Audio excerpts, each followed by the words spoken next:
යාළුවනේ මේ බලන්න කුරක ගෙඩි.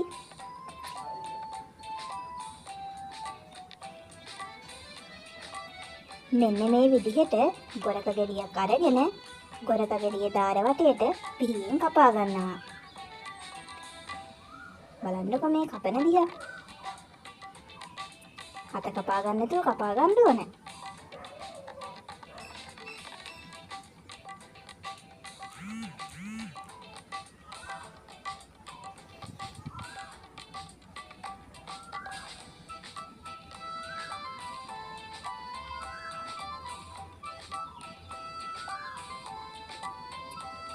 ඊට පස්සේ මෙන්න මේ විදිහට ගොරකලෙල්ල කොටස් වලට වෙන් කර ගන්නවා.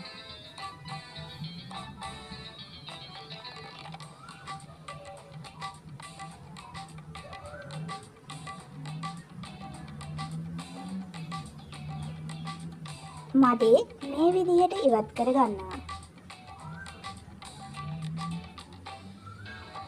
ඊට පස්සේ වෙන් කරගත් ලෙලි අවුවේ වේලලා දුම්නැස්සේ දාලා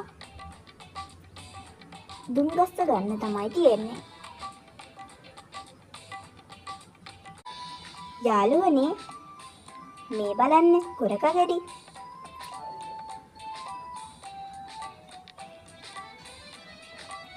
මෙන්න මේ විදිහට ගොරක ගෙඩියක් අරගෙන ගොරක ගෙඩියේ දාර වටේට පිහියෙන් කපා ගන්නවා.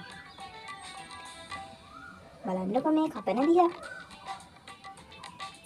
අත කපා ගන්න නැතුව කපා ගන්න ඕනේ.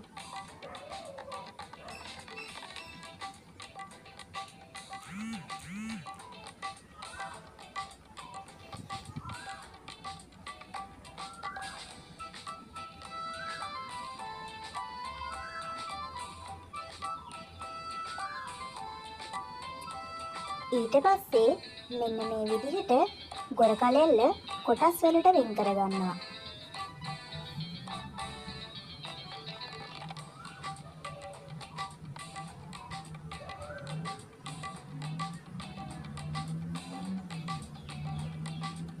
මදේ මේ විදිහට ඉවත් කර ගන්නවා. ඊට පස්සේ වෙන් කරගත් ලෙලි අවුවේ වේලලා දුම්නැස්සේ දාලා දුම් ගස්ස ගන්න තමයි තියෙන්නේ.